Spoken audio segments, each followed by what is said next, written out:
Assalamu alaikum. Welcome viewers to this session for the information of our prospective students. ये जो आज का session है इसका मकसद ये है कि जो हमारे स्टूडेंट्स हैं जिनके जहन में बहुत से क्रिटिकल क्वेश्चंस होते हैं regarding the university life, what is expected और अपने करियर को, अपनी एजुकेशन को कैसे प्लान करना है, उससे मुतल्लिक हम ये सेशन कर रहे हैं। मुझे अभी ज्वाइन कर रहे हैं हमारे associate dean of the business school doctor Sajid Bashir. और so just to start with sir, थोड़ा सा बताएंगे अपने एकेडमिक जर्नी के बारे में और हाउ डिड यू स्टार्टेड, और थोड़ा सा ब्रीफ हमें इंट्रोडक्शन अपने से मतलब लिख दीजिए। जी, thank you very much sir. I am working here as associate dean in the business school, और इससे पहले मैंने 3-4 बिजनेस स्कूल्स को पाकिस्तान में डिफरेंट सिटीज़ में, इस्लामाबाद में, कराची, मियाँ वाली, वहाँ पे हेड किया हुआ है। और बेसिक मेरी एजुकेशन तो पीएचडी ह्यूमन रिसोर्स मैनेजमेंट में है, और इट्स ऑलमोस्ट 25 इयर्स मैं एकेडमिक्स में हूँ, डिफरेंट बिजनेस स्कूल्स में आई वर्क। दो उसमें स्पेशलिटीज़ मेरी रही हैं। पहली तो रिसर्च के हवाले से, तो उसमें अपनी डोमेन में जो लीडिंग जर्नल्स हैं उनमें मैंने पेपर प्रेजेंट किए हैं, कॉन्फ्रेंसेस में इंटरनेशनली भी प्रेजेंट किए हुए हैं। और अभी तक 15 पीएचडीज मेरे साथ थीसिस कंप्लीट कर चुके हैं। ऑलमोस्ट 200 के करीब लोग जो हैं वो मास्टर्स लेवल का थीसिस कर चुके हैं। और जो डोमेन है मेरी HRM, उसके कोई भी आप बड़े जर्नल्स ले लें, international of human resource management है, अप्लाइड साइकोलॉजी है, पर्सनल रिव्यू, ये इस फील्ड के लोग जानते हैं। तो इसमें पेपर्स भी पब्लिश किए हैं, प्लस HSC का आउटस्टैंडिंग रिसर्च का अवार्ड भी मुझे मिला। और दूसरी डायमेंशन उसमें टीचिंग के साथ साथ ट्रेनिंग की भी है। तो पिछले तकरीबन 10-12 साल से, और स्पेसिफिकली लास्ट 5-6 ईयर्स में, जिस वक्त मैं यूनिवर्सिटीज़ में एग्जेक्टिव सेंटर्स में मैंने काम किया, स्पेशली लास्ट ईयर्स में जब मैं कराची में था, तो उसमें फिर पाकिस्तान की जितनी भी leading public sector, private sector organisations हैं, उसमें मैंने हर लेवल के एग्जेक्टिव्स को specifically skills like leadership skills हैं, emotional intelligence, stress management, conflict and negotiations, team building, multiple areas में मैंने लोगों को ट्रेन भी किया है। तो ये एक ब्रीफ सा इंट्रोडक्शन है। मेरी जो प्रोफाइल एज टीचर, रिसर्चर या ट्रेनर अभी रही है। माशाल्लाह, सो वेरी इम्प्रेसिव सर। और उन स्टूडेंट्स के लिए who have the chance to have you as supervisor for their research work, I think it's a great opportunity because it becomes a lot easy to get your papers published and grow academically and professionally if they have a supervisor like you. तो sir, ये जो हम देख रहे हैं और witness कर रहे हैं कि इस दौर में एजुकेशन जो है इवॉल्व हो रही है, तो जो रैपिडली कुछ चेंजेस आ रहे हैं वर्ल्ड के अंदर, ये किस तरीके से एकेडमिक्स को, एजुकेशन को इफ़ेक्ट कर रहे हैं और ये क्या शेप ले रहा है आपके ख्याल में? जी, बड़ा इम्पोर्टेंट क्वेश्चन है। उसकी वजह ये है कि एक तो ये एवोल्यूशन का प्रोसेस कभी भी रुका नहीं। मुख्तलिफ फॉर्म में इसमें चेंजेस हम देखें लास्ट सेंचुरी में मुख्तलिफ तरह से आते रही, लेकिन जो इसमें बहुत ज़्यादा इसका पेस बढ़ना शुरू हुआ टेक्नोलॉजी के आने के बाद, और उस टेक्नोलॉजी की फॉर्म्स भी चेंज होती गई। पहले इट वाज कंप्यूटर्स, फिर एक बहुत बड़ा इंफॉर्मेशन का फ्लो इंटरनेट के आने से आया, और फिर अगर हम ये देखते हैं कि अभी रिसेंट जो ट्रेंड्स हैं वो आर्टिफिशियल इंटेलिजेंस और एनालिटिक्स, इसके आने से एजुकेशन बिल्कुल ही एक नई फॉर्म में इमर्ज हो रही है। उससे एक्सेस ऑफ इंफॉर्मेशन बहुत आसान हो गई है। स्टूडेंट्स के लिए अपॉर्चुनिटीज़ बहुत बढ़ गई हैं इस वक्त। They can have access to quality courses around the world, किसी दुनिया की बड़ी से बड़ी यूनिवर्सिटी में, और बहुत सी यूनिवर्सिटीज़ तो ये कोर्सेज फ्री ऑफ कॉस्ट अब ऑफर कर रही हैं।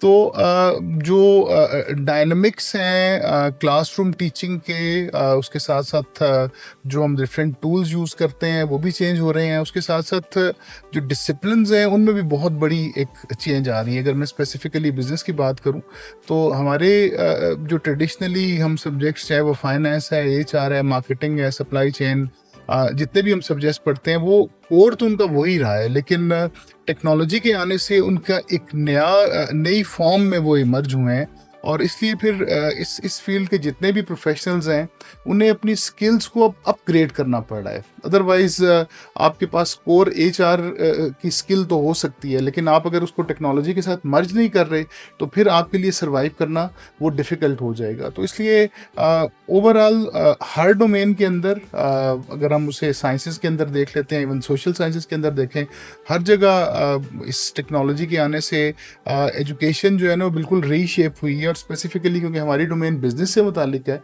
तो बिजनेस की कोई डोमेन ऐसी नहीं है जो हम ये कहें कि 5 इयर्स बैक और आज हम देखें बहुत डिफरेंस है। और इसी तरह हम अगर फ्यूचर में 5 साल बाद देखते हैं तो there will be lot of changes.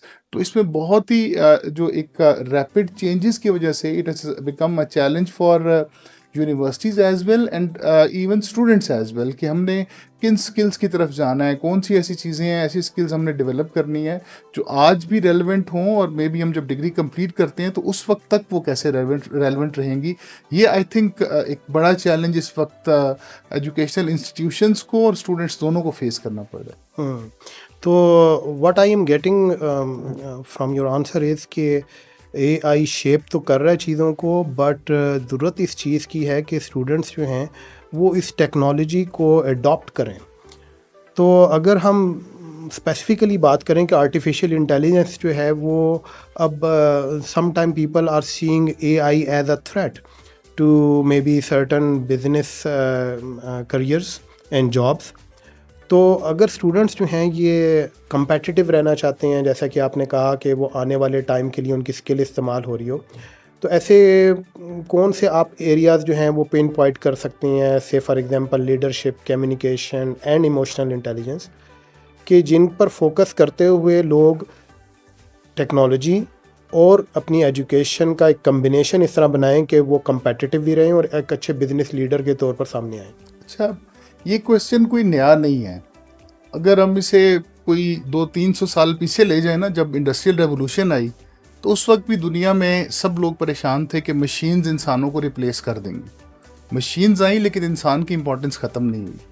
फिर जब कंप्यूटर्स की टेक्नोलॉजी आई, again there was a debate के ह्यूमन में भी उसकी स्किल्स अब ऑब्सोलीट हो जाएंगी और उसकी रिक्वायरमेंट। ऐसा नहीं हुआ, दोनों ने को एग्जिस्ट किया। अब क्योंकि आर्टिफिशियल इंटेलिजेंस एक नई चीज़ है तो जनरली अभी हम कॉमन लोगों को डिस्कशन यही नज़र आती है कि अच्छा मे भी शायद इंसानों की रिक्वायरमेंट नहीं रहेगी। ऐसा नहीं होगा। मतलब इस चीज़ को हमें डिफ्रेंशिएट करना चाहिए कि artificial intelligence is not going to replace human beings, but yes people who know artificial intelligence they are going to replace those who don't know artificial intelligence. इंसान ही इंसानों को रिप्लेस करेंगे, मशीन रिप्लेस नहीं करेगी। वो रोबोट्स और वो सब कुछ आने के बावजूद वो स्किल्स जो कोर ह्यूमन स्किल्स हैं ना, वो हमेशा उनकी रिक्वायरमेंट रहेगी। तो इसलिए इसे थ्रेट के बजाय हमें एक पर्सपेक्टिव को आई थिंक चेंज करने की, which is called up skill, कि हमें अप स्किल की तरफ जाना चाहिए कि अच्छा एआई के साथ मैं कैसे अपनी स्किल को इस लेवल पे लेके जाऊं कि जब उसकी मार्केट में नीड हो तो उसके अकॉर्डिंगली मैं सर्वाइव कैसे कर सकूंगा। पहले तो इसकी अंडरस्टैंडिंग आई थिंक ना बहुत से लोग इसमें मैं क्योंकि ट्रेनिंग्स भी कराता हूँ, क्लासरूम में भी डिस्कशन होती है, तो मैं स्टूडेंट्स को यही बताने की कोशिश करता हूँ कि एआई आपको रिप्लेस नहीं करेगा। हाँ, लेकिन अगर आपने स्किल डेवलप ना की तो लोग आपको रिप्लेस कर देंगे जिनके पास ये स्किल्स हैं और आपके पास वो स्किल्स नहीं हैं। और इसमें भी फिर कुछ स्किल्स ऐसी हैं, जैसे मैंने कहा कि कोर वो ह्यूमन स्किल्स हैं, जिसमें इमोशंस की हम जब बात करते हैं, इमोशनल इंटेलिजेंस बहुत इंपॉर्टेंट आई थिंक फैक्टर है as a leader, as a coworker. Even आपने किसी भी सेटअप के अंदर जब काम करना है तो उसमें आप में कितनी रिजिलियंस है, कितना आप लोगों के साथ मिल के एक रह सकते हैं और किस तरह से आप चीज़ों को इफ़ेक्टिवली मैनेज करते हैं कि आप टारगेट्स वो इन एबिलिटीज़ के साथ कैसे, चाहे वो आपकी अपनी सेल्फ अवेयरनेस है, दूसरों के इमोशंस को आप कितनी अच्छी तरह समझ सकते हैं। सिमिलरली लीडरशिप का भी जो स्ट्रक्चर है, ये over a period of time with technology वो चेंज होता जा रहा है। किसी वक्त जो है वो ऑटोक्रेटिक लीडरशिप या बहुत फिर बाद में ट्रांसफॉर्मेशनल और करिस्मेटिक लीडरशिप, मल्टीपल टाइप्स उसकी पॉपुलर हुई। लेकिन आज बात किस चीज़ की हो रही है? वो हो रही है पार्टिसिपेटिव लीडरशिप की, आज बात हो रही है शेयर लीडरशिप की, आज बात हो रही है इंक्लूसिव लीडरशिप की। तो इसमें ये स्किल्स चाहे वो लीडर्स हैं, चाहे वो मैनेजर्स हैं, हर लेवल पे हमें इस तरह से डेवलप करनी है कि हम बाकी टीम के साथ कैसे चल सकते हैं, बाकी सब लोगों को अपने साथ लेके कैसे चल सकते हैं। आई थिंक ये स्किल्स जिन लोगों में कमिंग ईयर्स में अच्छी होंगी, उनके लिए हर ऑर्गेनाइजेशन में हर जगह पे अपॉर्चुनिटी अवेलेबल होगी, प्रोवाइडेड कि वो जो बेसिक रिक्वायरमेंट है टेक्नोलॉजी की स्किल्स वो अपने अंदर डेवलप करें। लेकिन जो डिफरेंशिएट आज भी मार्केट में लोग हो रहे हैं, इंडस्ट्री में हो रहे हैं और फ्यूचर में भी होंगे, वो प्योरली इन ह्यूमन स्किल्स के साथ ही होंगे। बड़ा इंटरेस्टिंग इंसाइट दिया सर आपने इससे मुतल्लिक। तो कहने से मुराद ये है कि जो स्टूडेंट्स इसको थ्रेट के तौर पर देख रहे हैं, ये गलत परसेप्शन है, और rather they have to adopt to this technology और उसका यूज़ करके कैसे, जैसे आपने कहा कि अप स्किल करें। तो अब अगर हम बात करें कि after business studies and your graduation in business studies, most of the time you are working as a manager in an organization, तो क्या ऐसी चीज़ें हैं जो लीडरशिप वाली आप रिलेट कर सकते हैं विद द मैनेजरियल जॉब, और इन दोनों का कंपैरिजन, और कैसे हम ये लीडरशिप स्किल्स जो है इनको भी हमने फोकस करना है, इससे मुतल्लिक आप क्या कहेंगे? जी, ये भी क्वेश्चन अगर हम मैनेजमेंट का लिटरेचर या हिस्ट्री देखें ना, तो आई थिंक ऐसे लगता है कि 100 ईयर्स पहले भी ये बात हो रही थी, जब इनिशियली 1920 या 30s में जिस वक्त ह्यूमन रिलेशंस मूवमेंट स्टार्ट हुई और ह्यूमन स्किल्स की बात हो रही थी, तो इनिशियल फोकस ऐसे ही लगता है कि मैनेजमेंट का that was on managerial tasks more, जिसमें एक ना वो एक मशीन लाइक मॉडल की ज़्यादा बात हुई थी। लेकिन ये 1930s ऑनवर्ड जिस वक्त ह्यूमन रिलेशंस मूवमेंट और ऑर्गेनाइजेशनल बिहेवियर की जब एवोल्यूशन हुई, तो उसके बाद फिर एक क्लैरिटी होगी कि there is a difference between manager and a leader. आज भी आई थिंक जो ऑर्गेनाइजेशंस जिन्हें हम देखते हैं कि they are performing very well और internationally and even in Pakistan, recently मैंने जो मेरा एक्सपीरियंस हुआ मुख्तलिफ जगहों पे पाकिस्तान में ट्रेनिंग्स कराने के, there very good organisations in Pakistan, highly successful, बहुत बड़ा, इतने वो हाउस होल्ड नेम्स नहीं हैं, शायद पॉपुलर नहीं है, लेकिन जब उनकी आप एक्सपोर्ट्स की फिगर्स देखते हैं तो मिलियंस ऑफ डॉलर्स, कुछ तो अब बिलियंस को भी टारगेट करने की तरफ जा रहे हैं। तो how they are doing this thing internationally और इन पाकिस्तान, तो उसके लिए आपको जो स्किल है ना वो लीडरशिप की डेवलप करना, और आई थिंक बिजनेस स्कूल्स का भी काम, आई थिंक मेन फोकस अब इसी तरफ होना चाहिए और हो भी रहा है कि how to develop future leaders. Leadership managerial jobs एक बहुत ही हम ये कह सकते हैं कि एक ऐसा काम है जिसमें आप बेसिक टेक्निक्स तो मैनेजमेंट की सिखाते हैं, लेकिन उसमें फिर आपका पर्सनल एक अपनी स्किल्स उसमें इन्वॉल्व हो जाती हैं। जैसे मैंने अभी आपको बताया कि आप दूसरों के साथ कैसे सीखते हैं कि आप को एग्जिस्ट कैसे कर सकते हैं, आप दूसरों को अपने साथ लेके कैसे चल सकते हैं, आप टीम बिल्डिंग में आप कितने सक्सेसफुल होते हैं, लोग आपके साथ they are comfortable while working with you, आपने कोई कम्युनिकेशन में बैरियर्स तो नहीं रखे हुए कि आपसे किसी ने बात करनी है तो दे आर अननेसेसरी हर्डल्स, ऐसी कोई चीज़ें तो नहीं है। ये सारी वो चीज़ें हैं जो I think we have to develop in our business students, और students should also sort of see this thing, if we have these skills that will differentiate us, because technology is something which everybody can learn. वो कोई certification कर सकता है, वो कोई degree कर सकता है, लेकिन जो आपकी अपनी ह्यूमन स्किल्स हैं जिससे आपने अपने आप को ग्रेजुअली एक लेवल अपनी स्किल्स का रेज करना है, एक मैनेजर से एक ट्रांसफॉर्मेशन टुवर्ड्स लीडर जो होगी, उसमें आपको टोटली अपनी उन स्किल्स का असेसमेंट करनी है, अपनी कैपेबिलिटीज़ की, अपने स्ट्रेंथ्स, अपनी वीकनेसेस को कैसे ओवरकम करना है, और basically it's about team work. आपके साथ जो टीम है वो कितनी आप इन्वॉल्व होके उनके साथ उन्हें लेके चल सकते हैं, कितनी इंक्लूसिवनेस है आपके पास। आई थिंक ये स्किल्स अगर डेवलप हो जाएं तो कोई भी ऑर्गेनाइजेशन वो बहुत ही एक्सेप्शनल परफॉर्मेंस दे सकती है, because at the end of the day जब हम देखते हैं the difference between company A and B, दो चीज़ें उन्हें डिफरेंशिएट करती हैं, लीडरशिप एंड टीम वर्क। जिन जगहों पे ये है वो डिफरेंटली परफॉर्म कर रहे हैं, और जहाँ पे लोग एज अ टीम काम नहीं करते और लीडर्स जो हैं वो अपने कंपार्टमेंट्स में बैठे हुए हैं and I am the boss, और बाकी लोग जो हैं वो अगर उन्होंने कोई मेरे से बात भी करनी है तो उसका ये तरीक़ाकार होगा। आई थिंक वो चीज़ अब दुनिया में कहीं पे भी नहीं चल रही, and this mind set needs to be change in Pakistan as well. Nice. तो कहने से मुराद ये है कि जो स्कोप ऑफ मैनेजरियल जॉब है वो क्वाइट लिमिटेड है, और आपको अपने आप को ग्रो करवाने के लिए, ऑर्गेनाइजेशन को ग्रो करवाने के लिए लीडरशिप वाली साइड जो है अपनी वो स्ट्रॉन्ग करनी होगी, और वहाँ पर फिर इस चीज़ का रोल आएगा कि आप टीम बिल्डिंग के लिए आपकी इमोशनल इंटेलिजेंस, आपकी कम्युनिकेशन स्किल्स, और ये सारी वो चीज़ें हैं जो हमारी बिजनेस स्टडीज़ के मुख्तलिफ सब्जेक्ट्स में बार बार आती हैं, और टीचर्स की कोशिश होती है कि स्टूडेंट्स को इन एरियाज़ पर जो है वो अच्छा गाइड किया जाए, और जो हम केस स्टडीज़ करवाते हैं।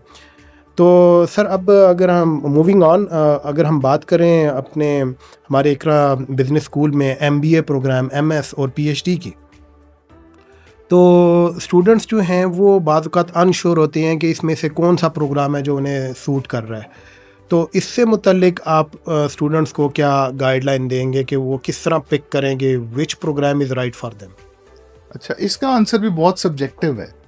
उसकी रीज़न ये है कि ऐसा कोई स्पेसिफिक तरीक़ाकार नहीं है कि स्टूडेंट ए को मैं कहूँ कि आप MBA में जाएं और आप MS में जाएं।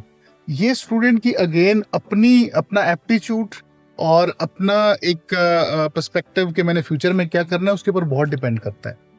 बहुत से students they want to be entrepreneurs, they want कि हम एक नई तरह का बिजनेस कोई स्टार्ट करें और मार्केट में एक पेनिट्रेट करें, बिजनेस को एक्सपैंड करें। बहुत से लोग ये चाहते हैं कि हम किसी अच्छी ऑर्गेनाइजेशन में एज मैनेजर और लीडर काम करें और उस ऑर्गेनाइजेशन को आगे लेके जाएं।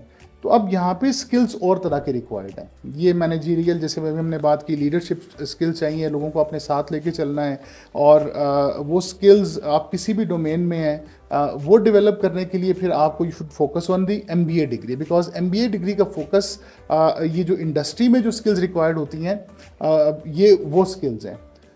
लेकिन डेफिनेटली जैसे हम अपने स्टूडेंट्स को देखते हैं, कुछ स्टूडेंट्स का एप्टीट्यूड होता है कि मैं चीज़ों को कैसे थॉरली, एक उनकी अपनी पर्सनैलिटी भी ऐसी, उनके अंदर एक क्यूरियोसिटी का एलिमेंट ज़्यादा होता है, नई चीज़ों को फाइंड आउट करने का तो उसके लिए दे नीड गाइडेंस के एक साइंटिफिक वे में चीज़ों को कैसे इन्वेस्टिगेट किया जाता है, कैसे आप अपनी डोमेन के अंदर रहते हुए नई फाइंडिंग्स कर सकते हैं। तो अगर this is called basically research orientation. तो अगर आपकी रिसर्च ओरिएंटेशन है तो then you should go for MS। लेकिन MS में भी MS डिग्री से आपकी एजुकेशन एज सच वो कंप्लीट नहीं होती, बिकॉज उसके बाद फिर you must go for PhD as well. तो ये जर्नी थोड़ा सा लंबा है लेकिन बहुत अच्छा। पूरी दुनिया में आप देखें कि यूनिवर्सिटीज़ में बहुत अच्छा कैरियर भी है आपके लिए, रिसर्च के हवाले से अपॉर्चुनिटीज़ बहुत ज़्यादा हैं पाकिस्तान में, पाकिस्तान के बाहर। तो ये स्टूडेंट को खुद डिसीजन करना चाहिए, और मैं तो ये सजेस्ट करूँगा कि किसी से भी बात नहीं करनी चाहिए, अपनी असेसमेंट खुद करें कि what actually I want to become. मेरे जहन में आइडिया, जब मैंने अंडरग्रेड डिग्री अगर बिजनेस में लेट से कंप्लीट की है, तो मेरे जहन में क्या एक प्लान है, मैं कहाँ पे अपने आप को 5 साल बाद देखता हूँ। तो डी ट्रैक ना हो। हम ये करते हैं कि अच्छा ये ज़्यादा लोग इस वक्त इस फील्ड में जा रहे हैं, ज़्यादा लोग इस वक्त ये डिग्री करें, नहीं, अपनी प्रेफरेंस के साथ देखें। और I think you'll be highly successful if you want to be in business, if you want to be in entrepreneurship, तो फिर आप MBA की तरफ जाएं। और अगर आपका कैरियर रिसर्च ओरिएंटेड आपका माइंड है, एलिमेंट ऑफ क्यूरियोसिटी बहुत हाई है, तो फिर I think you should go for MS और अल्टीमेटली फॉर PhD। तो ये 2 स्ट्रीम्स हैं। इसमें किसी को एडवाइस करने से बेहतर आई थिंक वो एडवाइस तब दी जा सकती है कि पहले वो खुद आके बताए कि मेरे अपना एप्टीट्यूड क्या है, मैं अपनी मेरी प्रेफरेंसेस क्या हैं, मैं आगे अपना करियर कहाँ देखना चाहता हूँ, उसके accordingly both fields are very good. मतलब इसमें कोई भी ये नहीं हम कह सकते कि दिस इज़ गुड और दिस इज़ बैड। दोनों की अपनी अपनी डोमेन में बहुत ज़्यादा डिमांड भी है। अगर आप इंडस्ट्री में जाएँ वहाँ बहुत डिमांड है, लेकिन उसके साथ साथ अगर हम लेट्स से स्पेसिफिकली एकेडेमिया की बात करें, कंसल्टेंसी की बात करें, दुनिया में इतने बड़े बड़े ऑर्गेनाइजेशंस एज कंसल्टेंट्स लोग रिसर्चर्स काम कर रहे हैं, तो ये भी एक बहुत अच्छा कैरियर है। तो ये इसके अकॉर्डिंगली आई थिंक डिसीजन होना चाहिए। तो जैसे कि स्टूडेंट्स डॉक्टर साजिद ने बताया, अगर आप जॉब में, प्रोफेशन में ग्रो करना चाहते हैं तो may be MBA is a better option. अगर आप कंसल्टेंसी, रिसर्च, एकेडमिक्स इस साइड पर रहना चाहते हैं तो फिर MS और PhD का ट्रैक जो है। अच्छा, और इसमें फिर जो दूसरा नुक्ता है इंतहाई इम्पोर्टेंट जो डॉक्टर साजिद ने बताया कि आपने अपना aptitude along with what are your strengths.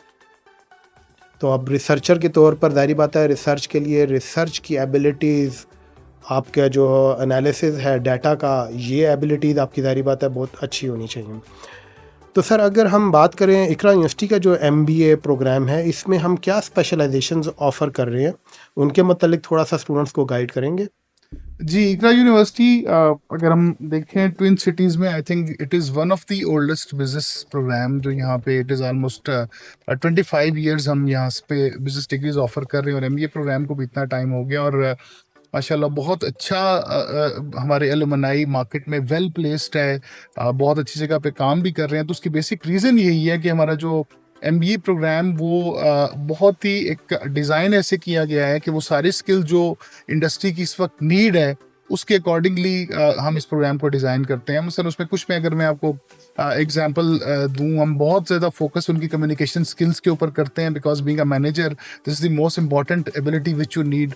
उसके साथ साथ रियल टाइम सिनेरियोज के लिए, जैसे पूरी दुनिया में बड़े बिजनेस स्कूल्स के अंदर हो रहा है, हमारा फोकस टोटली MBA में केस बेस्ड मेथड के ऊपर है। सिमुलेशंस जो इंटरनेशनली हैं बहुत पॉपुलर, वो हम क्लासेस में वो रन करते हैं। फिर इसके साथ साथ जो भी ऐसी चीज़ें जो इस वक्त दुनिया में अच्छे बिजनेस स्कूल कर रहे हैं, वो सारी स्किल्स हम स्टूडेंट्स में उन एक्टिविटीज़ के थ्रू हम डेवलप करने की हम कोशिश करते हैं। फिर उसका जो स्ट्रक्चर भी प्रोग्राम का इस तरह से बनाया गया है कि ग्रेजुअली आप सेमेस्टर 1, 2, 3 जब आगे आप मूव करते हैं तो हर सेमेस्टर को भी हमने एक फोकस किया हुआ है कि इस सेमेस्टर में जो कोर्सेज हैं उनमें से क्या कोर्स के के अंदर डेवलप होगी। फिर हमारी जो साथ एक्टिविटीज़ हैं सॉर्ट ऑफ उसमें जो एक्सपर्ट्स यहाँ पे आते हैं, इंडस्ट्री के साथ हमारा जो लेज ऑन है, और ये सारे कंपोनेंट्स मिलके it's not only classroom teaching.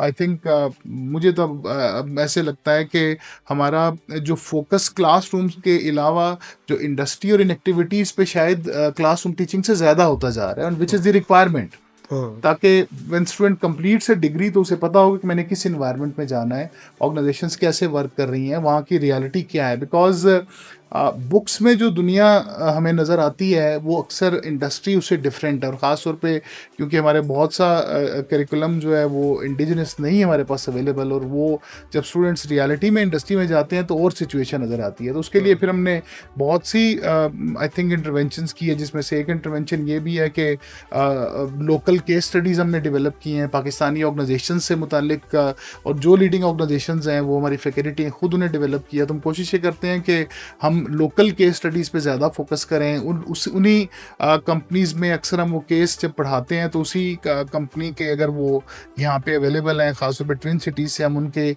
Senior management में से किसी को भी ज़रूर बुलाते हैं ताकि वो अपना भी पॉइंट ऑफ व्यू उस केस के हवाले से दें। तो ये basically in MBA programme we are specifically focusing कि whatever is required in local market, students उसके अकॉर्डिंगली प्रिपेयर हों डेफिनेटली। फिर इससे बियॉन्ड जो लोग कोई इंटरनेशनल लेवल पे जाना चाहते हैं तो वो फिर हम वो केस स्टडीज़ भी और वो मटेरियल भी साथ साथ पढ़ा रहे हैं। तो फोकस हमारा आई थिंक स्किल डेवलपमेंट पे, और स्किल्स भी वो वाली जो इस वक्त मार्केट के अंदर रिक्वायर्ड हैं। अभी आई थिंक हमारा करिकुलम बहुत ज़्यादा टेक ओरिएंटेड हो गया है, उसमें टेक्नोलॉजी का एलिमेंट, चाहे वो अंडर ग्रेड डिग्री और ख़ासतौर पे MBA में भी टेक्नोलॉजी, आर्टिफिशियल इंटेलिजेंस, रिगार्डलेस के आप फाइनेंस पढ़ रहे हैं चाहे मार्केटिंग पढ़ रहे हैं, वो उसका एक मैंडेटरी पार्ट हमने बना दिया है। प्रोजेक्ट्स के अंदर भी वी वांट के स्टूडेंट्स इन एलिमेंट्स को लेके चलें, तो ये स्किल भी पैरेलल साथ साथ उसके अंदर हम डेवलप कर रहे हैं। नाइस। तो जिस तरह डॉक्टर साजिद ने बताया स्टूडेंट्स के इस वक्त कॉन्सेप्ट्स तो आपने लर्न कर लिए, बट आपकी जो सक्सेस है उसमें एक मेजर रोल होगा कि आपने उसको प्रैक्टिस कितना किया है। तो जो हम प्रोजेक्ट्स बच्चों को दे रहे हैं, और बाद वक्त ऐसा भी हो रहा है कि कुछ ऐसे सब्जेक्ट्स हैं जिनके फाइनल एग्ज़ाम के बजाय उनके प्रोजेक्ट्स हैं, यस, और उसका मकसद ये है कि बच्चे उसको प्रैक्टिस करें, जितना उसको प्रैक्टिस करेंगे उतना वो ज़्यादा उसको सीखेंगे।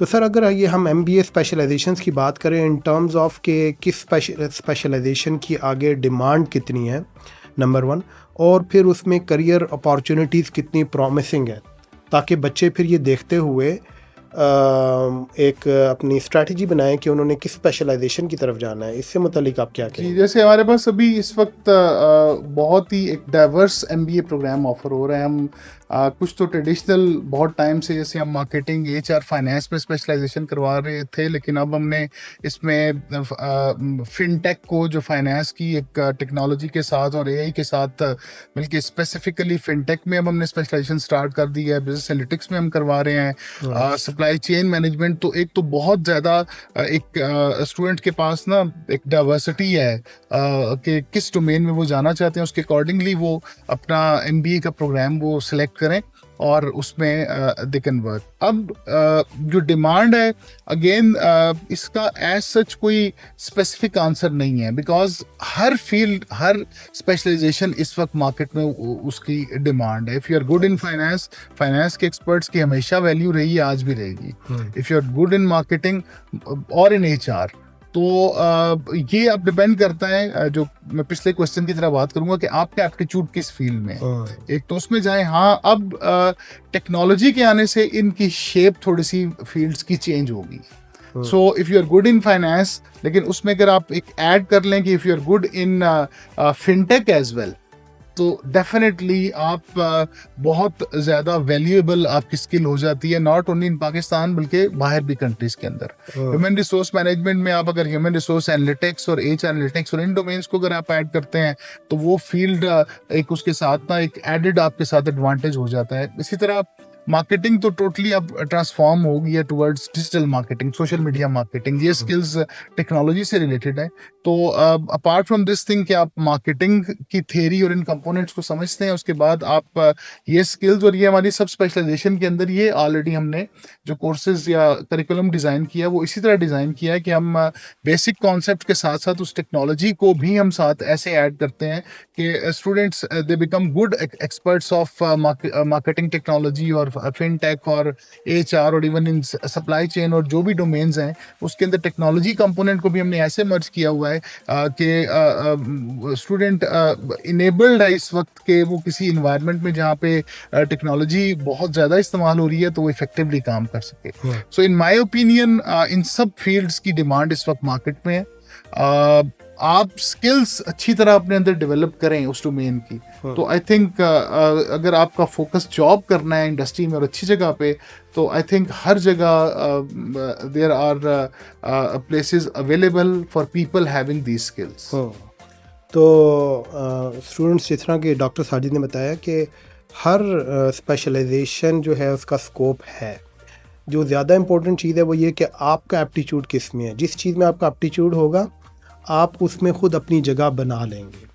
हाउएवर, उसमें ये चीज़ भी इम्पोर्टेंट है कि जो रेलेवेंट टेक्नोलॉजी के कंपोनेंट हैं, एलिमेंट्स हैं जो फील्ड में इस टाइम पर रिक्वायर किए जा रहे हैं, क्या आप अपनी उन स्किल्स को भी साथ में इम्प्रूव कर रहे हैं, ताकि जो चीज़ एम्प्लॉयर्स डिमांड कर रहे हैं आप उस हिसाब से रेडी भी हैं या नहीं। तो डॉक्टर साहब, ये जो अब दूसरे कुछ हम डिसिप्लिन्स ले लें, मिसाल के तौर पर computer sciences, engineering, commerce, arts and social sciences, क्या इनके जो ग्रेजुएट्स हैं वो अपना अंडर ग्रेड करने के बाद जो बिज़नेस स्टडीज़ हैं या एमबीए है, ये क्या इनका कोई कम्बिनेशन बनता है और इनको वो कंसिडर कर सकते हैं? जी, ये बहुत अगेन एक इम्पॉर्टेंट इस वक्त उन प्रोफेशनल्स के लिए जो अपनी किसी भी डोमेन में they have got expertise, under grade या कोई भी डिग्री उन्होंने की है, लेकिन बिजनेस में अगर आपने उसी डोमेन में अपना कोई बिजनेस एक्सपैंड करना है, बेशक आप आईटी में काम कर रहे हैं लेकिन आप आईटी रिलेटेड बिजनेस करना चाहते हैं, या किसी भी डोमेन के अंदर आप काम कर रहे हैं, तो आई थिंक जो एमबीए की डिग्री है ना, ये बहुत एक आपके लिए एक हेल्पफुल होती है कि उस डोमेन में रहते हुए आप अपनी स्किल को business related, because if you are good in IT, it's not necessary कि you are good in marketing as well. तो वो स्किल आपके पास होनी चाहिए, अपने लोगों को कैसे मैनेज करना है, लीडरशिप एबिलिटी आपके पास कैसी है। तो आई थिंक एक तो ये पूरी दुनिया में और पाकिस्तान में भी इस वक्त हो रहा है कि डिफरेंट डोमेन्स के एक्सपर्ट्स वो बिजनेस की डिग्री को अपने करियर्स में और अपने बिजनेस के लिए इस्तेमाल कर रहे हैं। और इसमें अच्छी चीज़ ये है कि इकरा यूनिवर्सिटी में as per approval of higher education commission of Pakistan MBA की डिग्री में जो ऐसे स्टूडेंट्स जिनका बिजनेस का बैकग्राउंड नहीं है वो भी एडमिशन ले सकते हैं। उनका थोड़ा सा, क्योंकि उनके पास बेसिक नॉलेज नहीं है, जो BBA करके आ रहा है वो तो उसने फाउंडेशनल कोर्सेज सारे अकाउंटिंग है या मैनेजमेंट है और बहुत से कोर्सेज पढ़ के आया होता है। तो अगर अब लेट्स से एक स्टूडेंट किसी और डोमेन से आता है तो उसको पहले थोड़ा सा उसका जर्नी लंबा हो जाता है, उसके क्रेडिट आवर्स थोड़े से ज़्यादा होते हैं।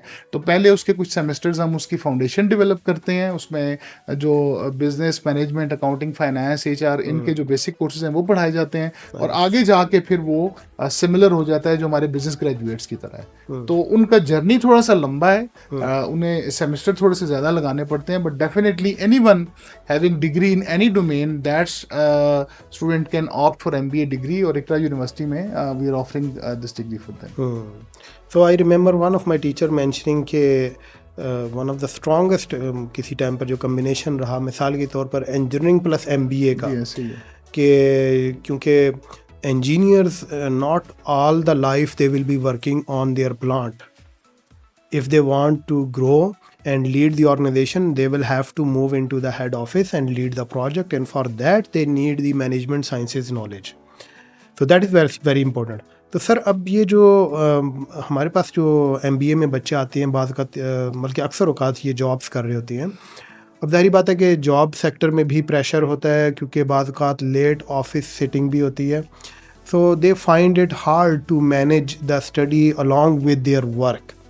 इससे मुतल्लिक आप क्या एडवाइस करेंगे या गाइडलाइन देंगे तो ताकि वो बच्चे जो हेजिटेट कर रहे हैं कि भाई वर्क का स्ट्रेस बहुत ज़्यादा है और वो शायद मैनेज नहीं कर सकेंगे, तो इससे मुतल्लिक क्या क्या? इसमें एक तो अक्सर जैसे बहुत से स्टूडेंट्स अभी भी हमारे पास MBA कर रहे हैं और बड़ी अच्छी पोजीशंस पे हमारे इस वक्त भी, मैंने लास्ट सेमेस्टर भी क्लास पढ़ाई है, मुख्तलिफ इंडस्ट्री में मुख्तलिफ जगह पे वो काम कर रहे हैं।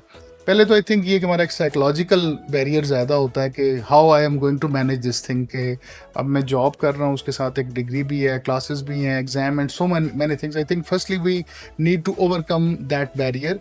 और उसकी एग्जांपल के लिए आप देखें कि जितनी भी यूनिवर्सिटीज़ दुनिया में, पाकिस्तान में ख़ास तौर पे, तो यहाँ पे इवनिंग क्लासेस जो है वो उसमें ठीक ठाक लोग पढ़ रहे हैं और इवनिंग क्लासेस में मेजॉरिटी इंडस्ट्री से ही लोग आ रहे होते हैं।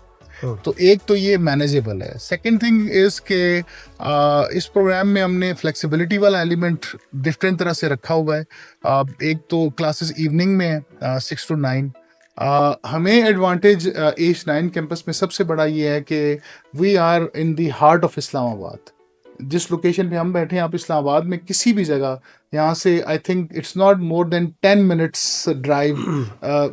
हब अगर ब्लू एरिया को हम देख लें, बाकी भी जो एक तो ये इन इटसेल्फ इंडस्ट्रियल एरिया में हम बैठे हैं, इंडस्ट्री सारी, बहुत सी कंपनीज यहाँ पे ऑपरेट कर रही हैं या जहाँ पे ऑफिस हैं। इसी तरह अगर कोई पब्लिक सेक्टर से आना चाहता है, इवन सेक्रेटेरिएट से भी कोई आना चाहता है, तो वो भी 15 मिनट से उससे ज़्यादा नहीं लगेंगे। तो इस लोकेशन का बहुत एडवांटेज लोगों को हो सकता है कि यहाँ पे आप बहुत कम अपना, अगर 9 to 5 जॉब है तो even if you leave your office at 5:30 you can easily reach this campus. जो बाकी और बहुत सी यूनिवर्सिटीज़ में अगर हम देखें तो डिस्टेंस वाइज वहाँ पे शायद मैनेज करना ऑफिस के बाद इस्लामाबाद से इट्स डिफ़िकल्ट।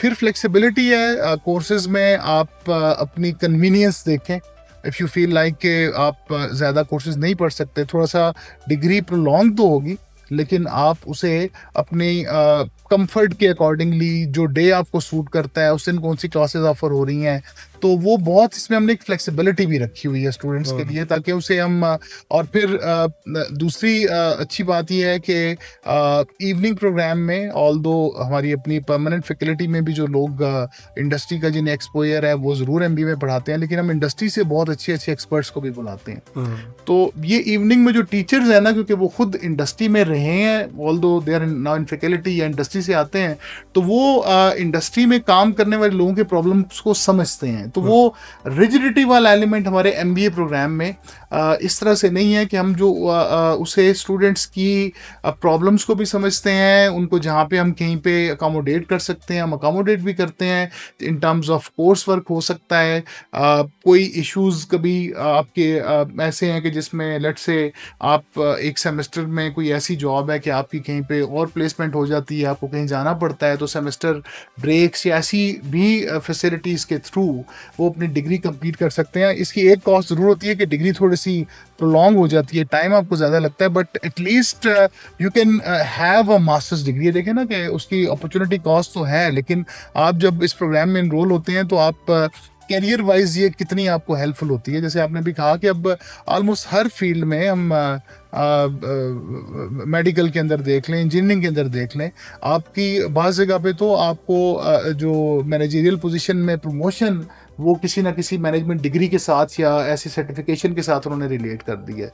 तो स्किल लेवल जो इसके साथ डेवलप होता है, आई थिंक जो लोग इंडस्ट्री में हैं उन्हें थोड़ा सा टाइम इसमें एफर्ट तो ज़्यादा होगी, हार्ड वर्क करना पड़ेगा, लेकिन कैरियर वाइज ये बहुत ज़्यादा उनके लिए बेनिफिशियल डिसीजन होगा कि वो किसी भी डोमेन के साथ अगर MBA कंप्लीट करते हैं तो that will be helpful for them. और at Iqra University being associate dean of the faculty, और आप भी जैसे यहाँ फैकल्टी में बाकी सारे टीचर, हुई बहुत वेलकमिंग हमारा एक एटीट्यूड है टुवर्ड्स प्रोफेशनल्स कि हम उन्हें वी वांट कि हम उन्हें अकोमोडेट भी करें यहाँ पे जहाँ तक हो सकता है, उनके इश्यूज को साथ समझते हुए हम प्रोग्राम को ऐसे डिज़ाइन करें या ऐसे पढ़ाया जाए कि वो अपनी डिग्री आसानी से कंप्लीट कर सकें।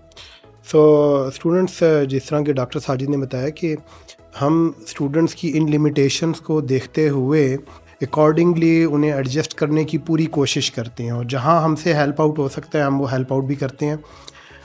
रिगार्डिंग सर ये बताइएगा कि जो MBA ग्रेजुएट्स हैं, एम्प्लॉयज़ इनमें एग्जैक्टली क्या चीज़ आजकल डिमांड कर रहे हैं, और उस हवाले से हमारा जो प्रोग्राम है उसमें जो मेथडोलॉजीज़ हैं, हम पर्टिकुलरली अगर बात करें कि स्टडीज़ की, इंडस्ट्री प्रोजेक्ट्स की, असाइनमेंट्स और इंटर्नशिप की, तो ये किस तरह उनको रेडी कर रही हैं और उनकी स्किल्स के ऊपर ये चीज़ें काम कर रही हैं? अभी एक तो क्योंकि हमारा इंडस्ट्री और इंडस्ट्री के लोगों से बहुत एक क्लोज एक लाइज ऑन रहता है, फिर हमारा अपना इंडस्ट्रियल एडवाइजरी बोर्ड भी है, और जिसमें हम कोशिश यही करते हैं कि एक्चुअली अब जो एम्प्लॉयर्स हैं वो किन कॉम्पिटेंसीज़ पे या किन स्किल्स के ऊपर ज़्यादा फोकस कर रहे हैं, और उनको फिर हम अपने करिकुलम में जहाँ तक मुमकिन हो, और उसके साथ साथ फिर जो हमारी क्लासरूम एक्टिविटीज़ हैं, असाइनमेंट्स हैं, सेमिनार्स हैं, विजिट्स हैं, उसके साथ हम कोशिश करते हैं कि हम रिलेट कर सकें। अभी अगर हम लेटेस्ट अगर हम ट्रेंड्स देखें इंडस्ट्री के, जैसे हम अभी काफ़ी इस पर डिटेल में बात भी हो चुकी है,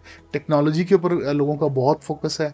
so they want business graduates who are sort of good in technology. उनकी एक अंडरस्टैंडिंग जो चाहे वो क्रिटिकल थिंकिंग है या अल्टीमेटली डिसीजन मेकिंग है, उसके साथ साथ वो उनकी ओरिएंटेशन टेक्नोलॉजी को साथ इस्तेमाल कितने की है, वो कितना डेटा को अच्छी तरह समझ या रीड कर सकते हैं, वो किसी भी फील्ड के अंदर वो काम कर रहे हैं, क्योंकि डेटा के बगैर अब डिसीजन मेकिंग जो है वो बहुत डिफिकल्ट हो गई है।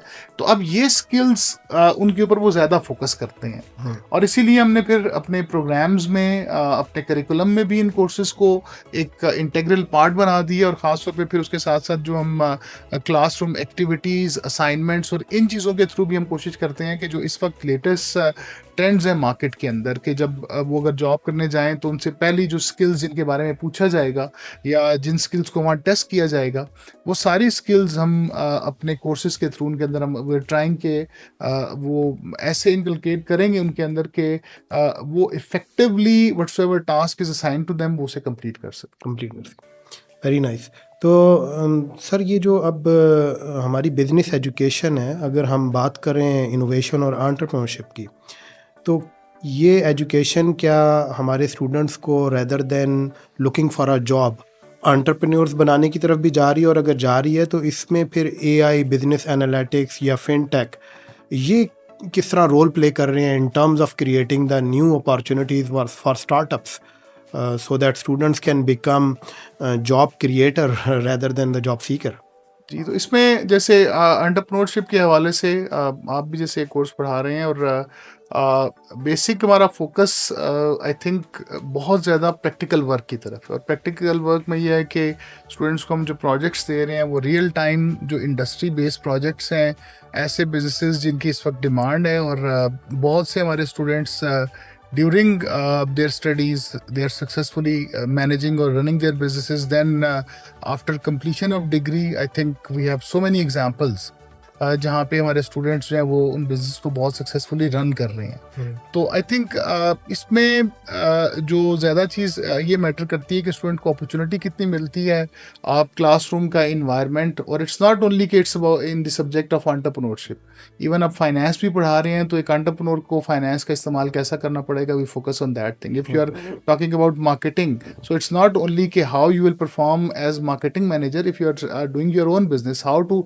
market that product. If different groups when they sort of start any project in entrepreneurship, तो उसके साथ साथ हम ये भी कहते हैं कि चाहे सोशल मीडिया मार्केटिंग को आपने कितना इफेक्टिवली स्किल डेवलप किया और इसको आप मार्केट कैसे कर रहे हैं। तो ये आई थिंक एक बड़ा इंपॉर्टेंट पार्ट है अगर यू वांट कि आपके जो स्टूडेंट्स हैं वो जॉब सीकर्स नहीं बल्कि जॉब क्रिएटर्स बने। और इस डोमेन में अगेन आई थिंक एंटरप्रेन्योरशिप में भी इस वक्त जो टेक्नोलॉजी का रोल है, चाहे वो मार्केटिंग के हवाले से हम देखें, आई थिंक जितने भी हम कोई सक्सेस स्टोरीज दुनिया में देखते हैं, पाकिस्तान में देखते हैं, एंटरप्रेन्योर्स की मार्केटिंग ने बहुत इंपॉर्टेंट रोल प्ले किया है। Basically because of marketing people know them and their product. Similarly when you have to manage your business, तो उसमें लोगों को आप ट्रेडिशनली HRM के साथ देखते थे, लेकिन अब HR एनालिटिक्स को इस्तेमाल करते हुए टेक्नोलॉजी और ह्यूमन रिसोर्सेज को दोनों को मिला के आप अपने लोगों को कैसे इफेक्टिवली मैनेज कर सकते हैं। फाइनेंस में तो आई थिंक जो एंटरप्रेन्योरशिप के हवाले से फिनटेक का जो रोल है वो तो हम दुनिया की जो टॉप ऑर्गेनाइजेशन से लेके जो आम भी बिजनेसेस हैं वहाँ पे किस तरह से वो फिनटेक को इस्तेमाल करते हुए बिजनेस अपॉर्चुनिटीज़ और पॉसिबिलिटीज़ को एक्सपैंड कर रहे हैं। अब एंटरप्रेन्योर का इस टेक्नोलॉजी के आने से सबसे बड़ा एडवांटेज जो हमें पाकिस्तान में ख़ास तौर पे और अंडर डेवलप कंट्रीज़ को हो रहा है कि आपका बिजनेस होराइजन बहुत एक्सपैंड हो गया है। इट्स नॉट ओनली कि आपका कस्टमर अब सिर्फ पाकिस्तान में ही है। अगर आप एक क्वालिटी प्रोडक्ट बना सकते हैं और उसे अच्छी तरह मार्केट करके उसे सेल कर सकते हैं तो पूरी दुनिया आपके लिए एक मार्केट की फॉर्म में अवेलेबल है। And again we have so many examples where entrepreneurs from Pakistan they developed a quality product और इस वक्त उसकी सेल्स अमेज़न और कौन कौन से ऐसे फोरम्स हो रही है कि पूरी दुनिया में उसके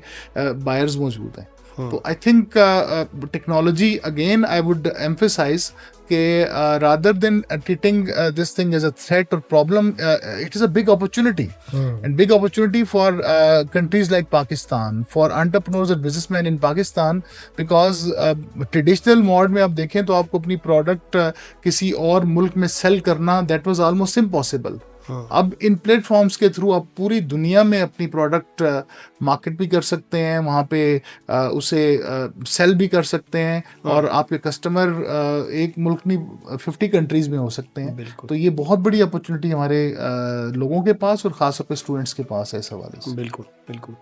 तो स्टूडेंट्स जिस तरह के डॉक्टर साजिद ने बताया, हमारी पहली कोशिश ये कि हम अपने स्टूडेंट्स को एंटरप्रेन्योरशिप की तरफ ले कर आएँ। So there is a lot of entrepreneurial focus in our studies.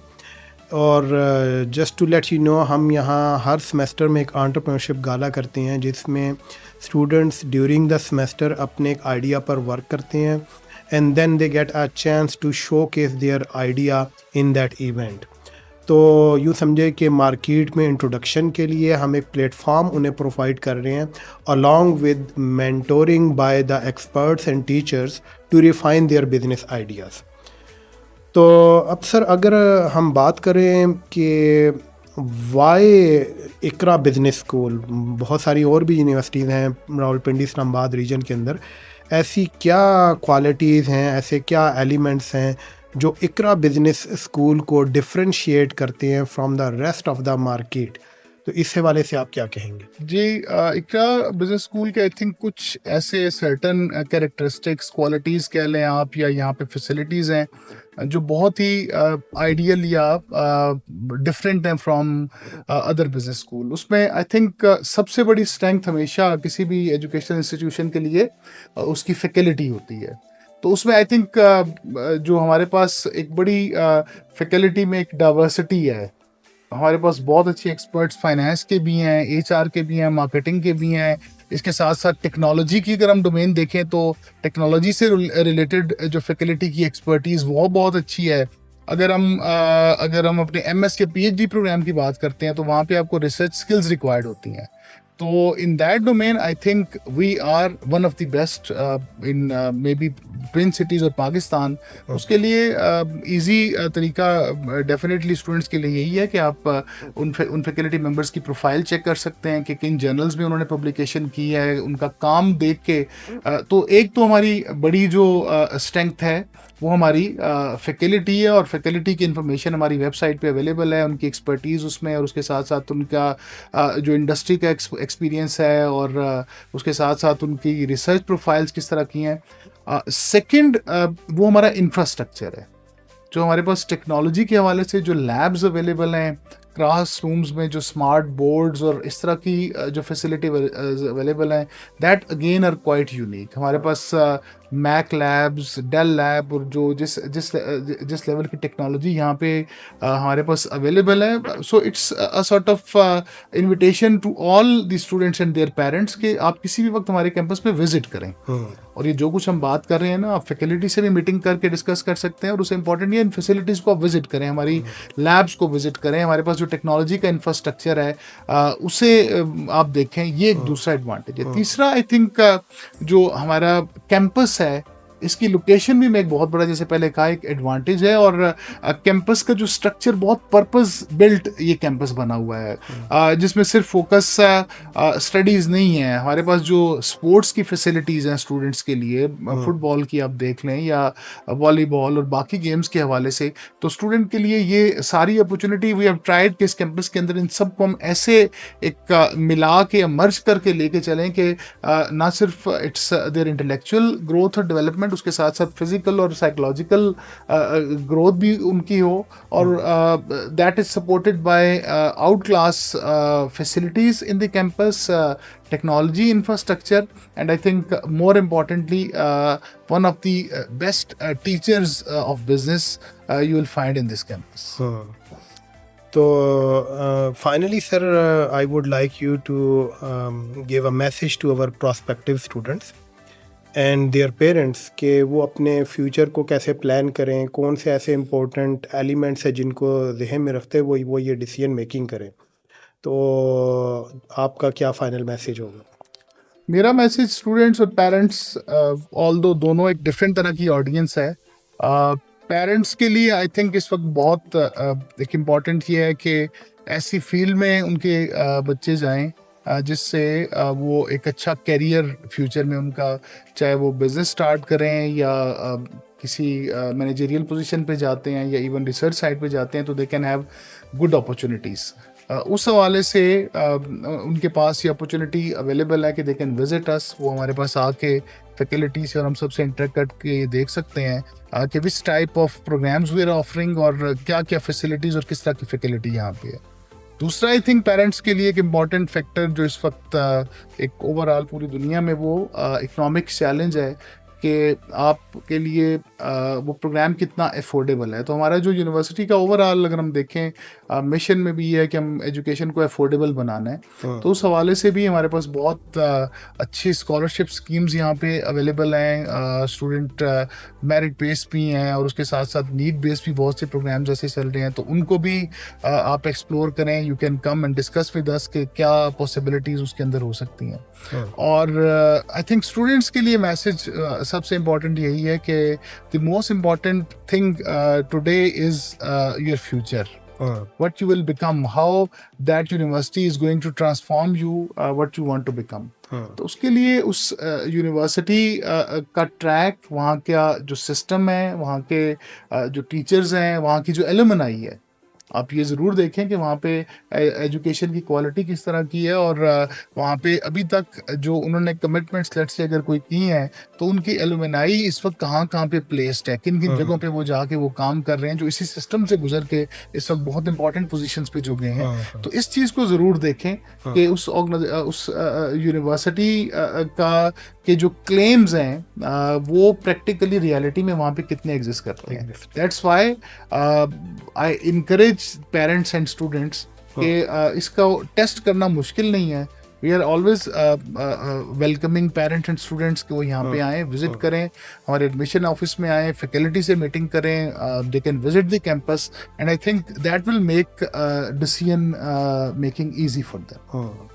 तो स्टूडेंट्स, जो डॉक्टर साजिद ने बात की कि क्राइटेरिया में, यानी जब आप किसी स्कूल को, किसी बिजनेस स्कूल को इस एरिया में सिलेक्ट कर रहे हैं, तो उसमें उसके ग्रेजुएट्स कहाँ स्टैंड करते हैं और उनको वहाँ तक पहुँचाने में उस यूनिवर्सिटी का क्या रोल रहा in terms of faculty, in terms of infrastructure and also the extra curricular activities, because the purpose is not just to make you successful in your profession but successful in life.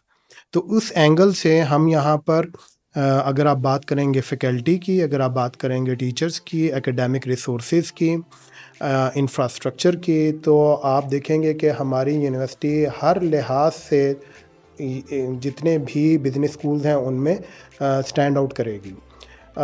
तो finally I would like to thank you sir for giving us the time and guiding the students and their parents to take the decisions for the future of these students. और students ये याद रखिएगा कि आपको successful बनाना ये हमारा सबसे important जो है यहाँ पर फंक्शन है। आप सक्सेसफुल होंगे तो हम सक्सेसफुल होंगे, और उसके लिए हमने आपको हर फ्रंट पर जो आपको सपोर्ट चाहिए, जो असिस्टेंस चाहिए, जो आपको रिसोर्सेज चाहिए, वो आपको अवेलेबल करके देनी है। और इस एंगल से हम आपको वेलकम करते हैं कि आपका कोई क्वेश्चन हो, आप विज़िट करना चाहते हैं, आप हमारे एडमिशन ऑफिस आइए, आप प्रोग्राम से मुतल्लिक नॉलेज के लिए HOD से मिलना चाहते हैं, एसोसिएट डीन साहब से मिलना चाहते हैं, आप उनके डोर्स हमेशा आपके लिए ओपन है। So you can visit us any time and you can have your questions answered in a very personal manner. So I hope this session really helped you in terms of the answers to some of the questions you might have in your mind, and we look forward to hearing from you and seeing you on campus. Thank you so much. Take care and Allah Hafiz. Thank you, sir. Thank you.